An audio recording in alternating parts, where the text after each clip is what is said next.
Saturday, the April 25th, 2026, and silver just closed its worst week since the war with Iran began.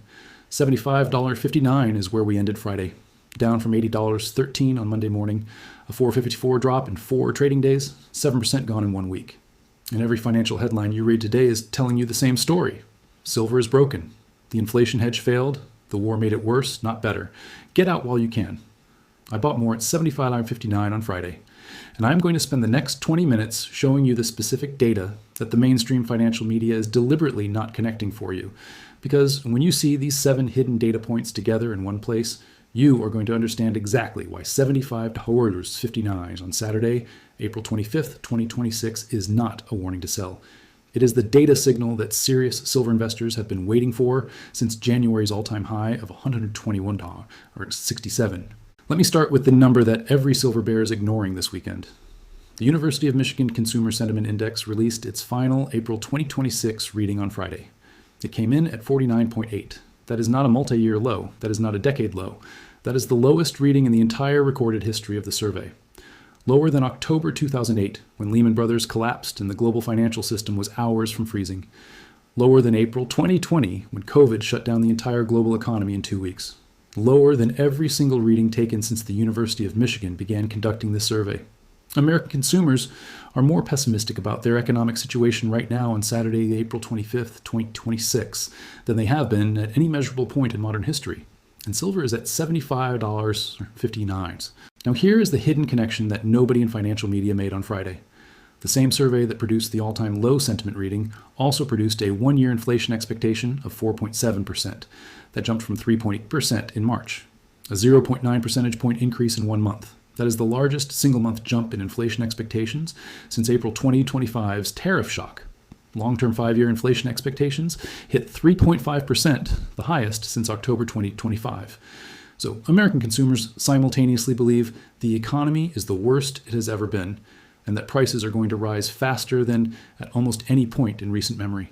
They are scared, they are pessimistic, and they expect to lose purchasing power on every dollar they hold. That psychological combination is the single most powerful retail demand driver for physical silver that exists in economic theory.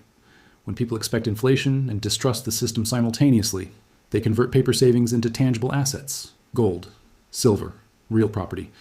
So the fact that silver is at $75.59 while the sentiment data just printed tells you that the paper price has completely disconnected from the psychological and fundamental reality that is building underneath it.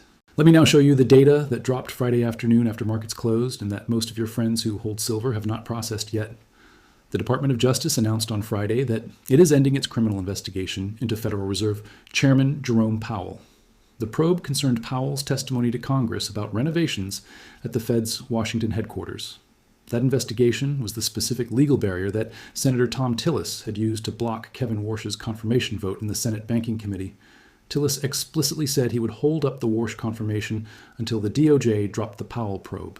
The DOJ dropped the probe Friday afternoon. The Tillis hold is now removed. Kevin Warsh's path to Federal Reserve chairmanship is clear. Here is why every silver holder needs to understand what just happened. On January 30th, 2026, when Trump first nominated Kevin Warsh as Fed chair, silver crashed 27% in a single trading session. That was the largest single-day decline in modern silver market history. The market understood that Warsh represents a regime change at the Federal Reserve toward hawkish inflation fighting, fewer FOMC meetings, reduced transparency, and a stronger dollar policy. All of those positions are bearish for paper silver in the short term. The nomination alone crashed silver 27%. Now, Warsh is not a nominee. He is a confirmed chair in waiting. Powell's term expires May 15th. That is 20 days from today. By the time you are watching this video next week, Kevin Warsh will almost certainly be the confirmed next Federal Reserve chairman. And the silver market has not priced in his confirmation yet because the DOJ news dropped after Friday's close when most retail investors were already done for the week. This is the weekend exclusive that Monday's open will be reacting to. But here is the counterargument that makes $75.59 still the right buy even with Warsh incoming. Warsh's entire hawkish platform is built on fighting 2% inflation. Consumer expectations just printed 4.7% for the next year. The federal funds rate is 3.5%. If inflation runs at 4.7% and the rate stays at 3.5%, the real interest rate is negative 1.2%. Even the most hawkish Fed chair in modern history cannot manufacture positive real rates when consumer inflation expectations are 1.2 percentage points above the policy rate. Warsh can be as hawkish as he wants. If the Strait of Hormuz remains blocked, if Brent crude stays above $100, if mine clearing takes up to 6 months, as experts confirmed this week, inflation will run above the Fed funds rate regardless of Warsh's agenda. And negative real rates are historically the most powerful structural driver of silver price appreciation in existence. The 1970s silver bull market produced an 800% gain in silver during a period of sustained negative real rates. The 2008 to 2011 silver bull produced a 400% gain, both driven by the same mechanism that is building today. Let me now give you the mine clearing data, because this is the supply story that fundamentally changes the timeline for everything. NBC News reported this week that clearing mines from the Strait of Hormuz could take up to 6 months, according to shipping security experts at BIMCO, one of the world's largest maritime associations. 6 months. The Strait of Hormuz carries 20% of global seaborne oil. Approximately 4 to 5 million barrels per day of oil supply has been destroyed by the dual blockade. As of this week, 230 tankers are stranded inside the strait, unable to exit safely. 30-plus ships have been attacked since February 28th, and Trump ordered the U.S. Navy to shoot and kill any vessels caught laying new mines this week. Both the United States and Iran are simultaneously enforcing competing blockades, each claiming authority to grant or deny transit permission. This has never happened in the recorded history of modern maritime law. Now translate 6 months of mine clearing into silver's supply equation. 6 months of Brent crude above $100 means 6 months of mining cost increases, running 12% to 15% above the baseline used by every silver miner for their 2026 guidance. Fresnillo already cut production guidance 9%. First Majestic already cut 11%. Those cuts were made when oil was trading $70 to $80. With 6 months of 100 plus oil now confirmed as the minimum timeline, both companies will be forced into second-round guidance cuts. Every ounce of silver that does not come out of the ground, because the mine economics are broken by a $100, $105. Brent is a permanent supply reduction. It does not get produced next month when prices normalize. It is gone. And it goes directly into widening the 6th consecutive annual supply deficit that the Silver Institute already projects at 46.3 million ounces for 2026, up 15% from 2025's 40.3 million ounce deficit. Here's a data point that I want you to hold in your mind while I explain the rest of this. The cumulative silver supply deficit from 2021 through 2025 is 762 million ounces. Global annual silver mine production is approximately 820 to 850 million ounces. The world has consumed nearly 1 full year of global mine production in deficit drawdowns over 5 years. That metal is physically gone from above-ground stockpiles. It has been consumed by solar panels, electronics, medical devices, and investment demand. It cannot be recalled. It cannot be recreated. And the deficit is widening with each passing year, with each oil price spike, with each mine guidance cut. The $75.59 paper price reflects none of this structural reality. Now let me show you the Shanghai data that proves the paper price is fiction. The Shanghai Gold Exchange has been anchoring physical silver near $90 per ounce all week, while the COMEX paper price crashed from $80 to $75.59. The East-West spread, the gap between what physical buyers pay in Shanghai and what the COMEX paper says silver is worth, hit $14 to $15 per ounce this week. That represents a 19% to 20% premium that Chinese buyers are paying for real silver over the New York paper price. China imported 206.76 tons of silver in January and February 2026 combined. That is an 8-year high import pace. China controls 60% to 70% of global silver refining capacity. China implemented a 44 authorized exporter restriction on silver exports, effective January 1st, 2026. China is simultaneously importing silver at the fastest pace in 8 years, while restricting its own exports. The arbitrage that should close the $14 to $15 East-West spread is not working.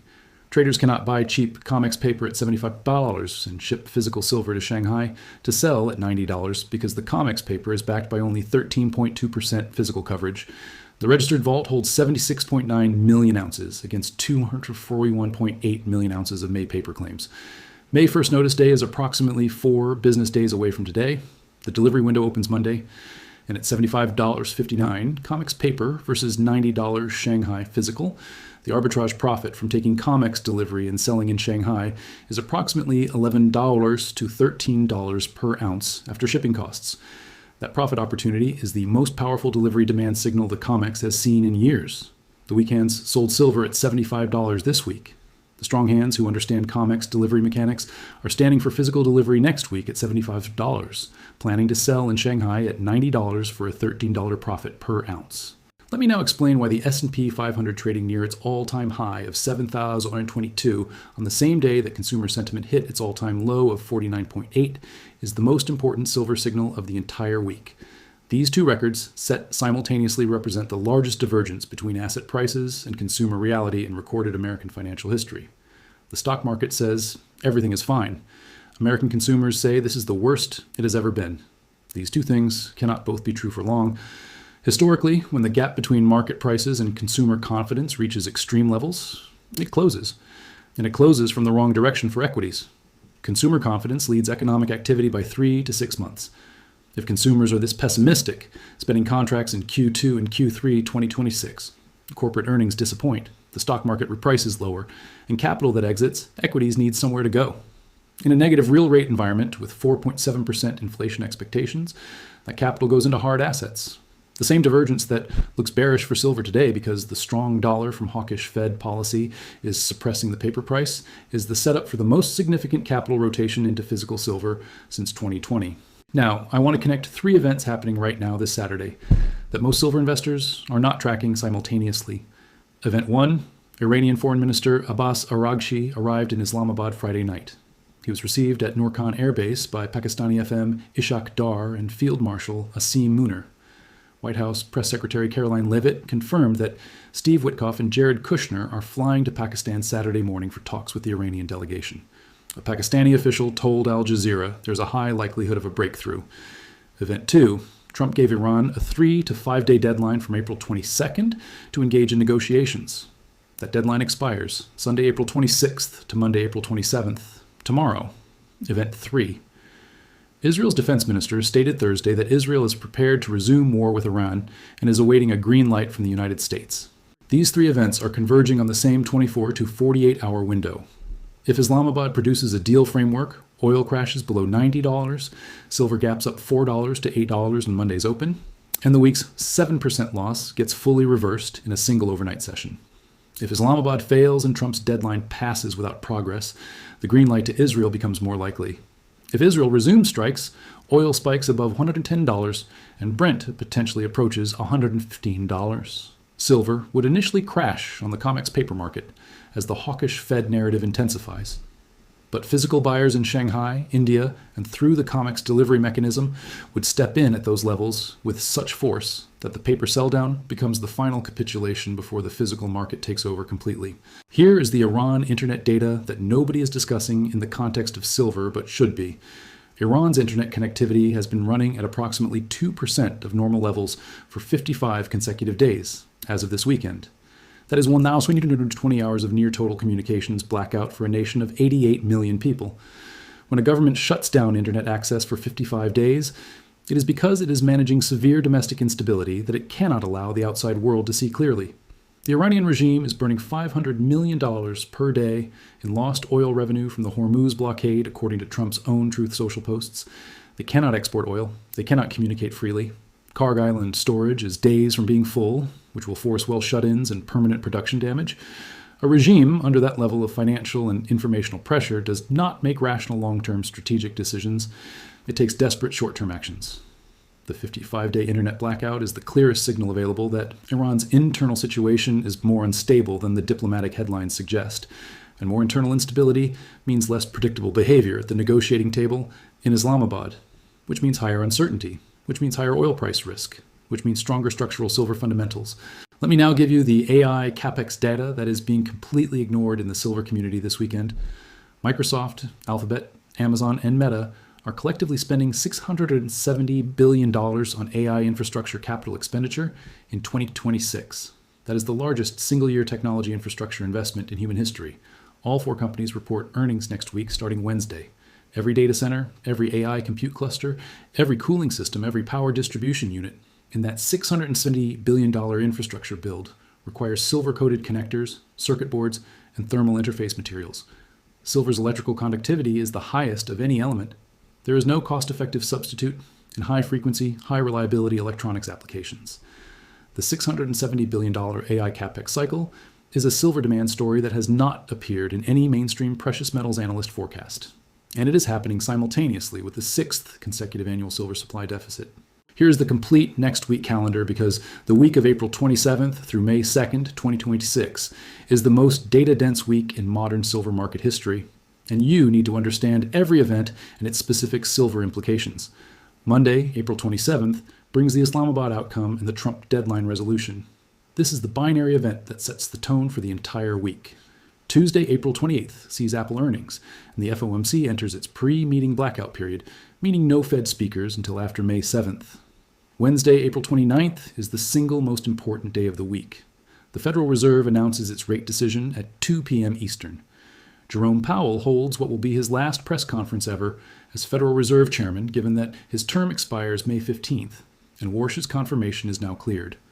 Powell's final press conference language on 2026 rate cut possibilities directly determines silver's Q2 trajectory. Amazon, Meta, and Alphabet also report Wednesday.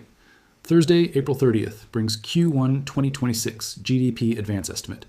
The IMF forecast is 1.8% growth. If actual GDP comes in negative, the United States will be in technical recession. Recession plus 4.7% inflation expectations equals the textbook definition of stagflation and the textbook catalyst for silver's monetary asset premium to fully activate. Core PCE for March also releases Thursday. If core PCE comes in above 3%, rate cuts in 2026 are definitively off the table. Friday, May 2nd brings non-farm payrolls, the April unemployment rate, and critically, the COMEX May 1st notice day. Every one of those data points landing in the same 5-day window has never happened before in modern financial market history.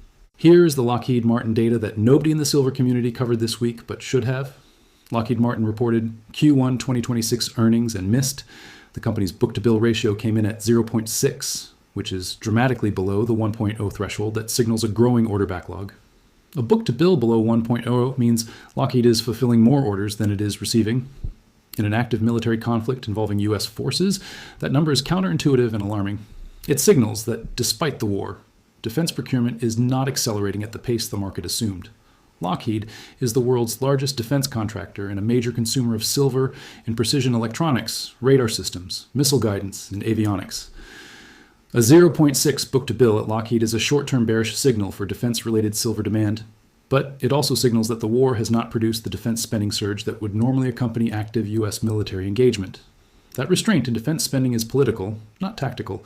It reflects budget constraints driven by U.S. interest payments that now exceed $1 trillion annually, surpassing the defense budget for the first time in American history. When interest payments consume more than defense spending, fiscal space for additional war expenditure narrows.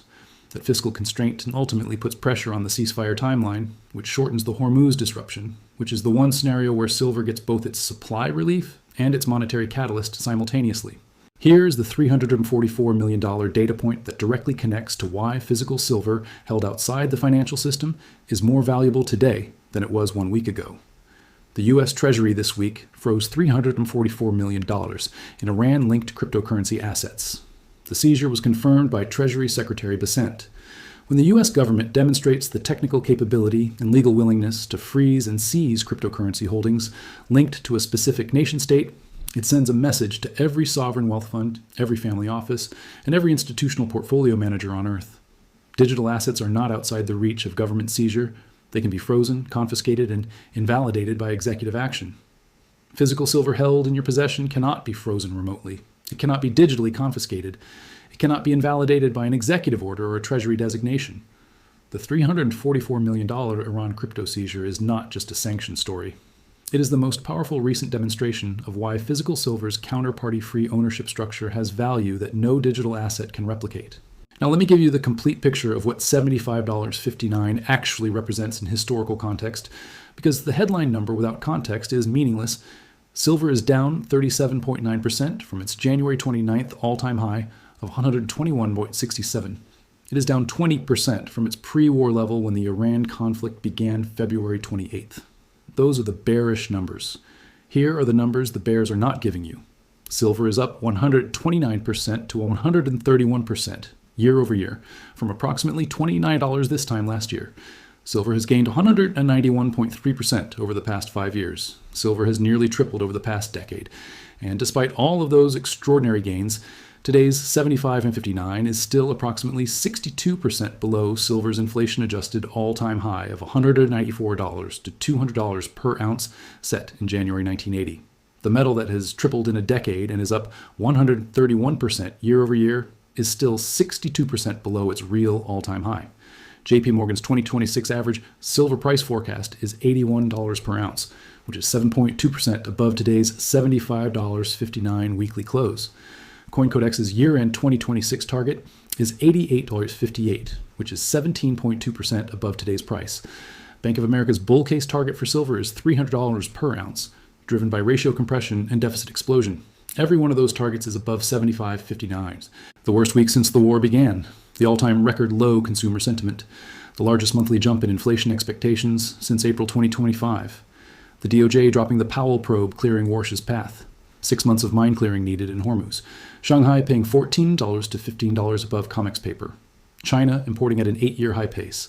$670 billion in AI capex requiring silver. $344 million in Iran. Crypto frozen, proving physical silver's unique protection. COMEX May delivery 4 business days away with 3.06 to 1 paper to physical imbalance. Q1 GDP, core PCE, non-farm payrolls, the Fed decision, and Powell's last press conference all landing next week simultaneously with the delivery window. I bought more at 75.59 on Friday, not because I am ignoring the risks, but because I understand what the data they are hiding actually says about where this market goes from here. The worst week in 2026 just handed me the best entry point since the war began.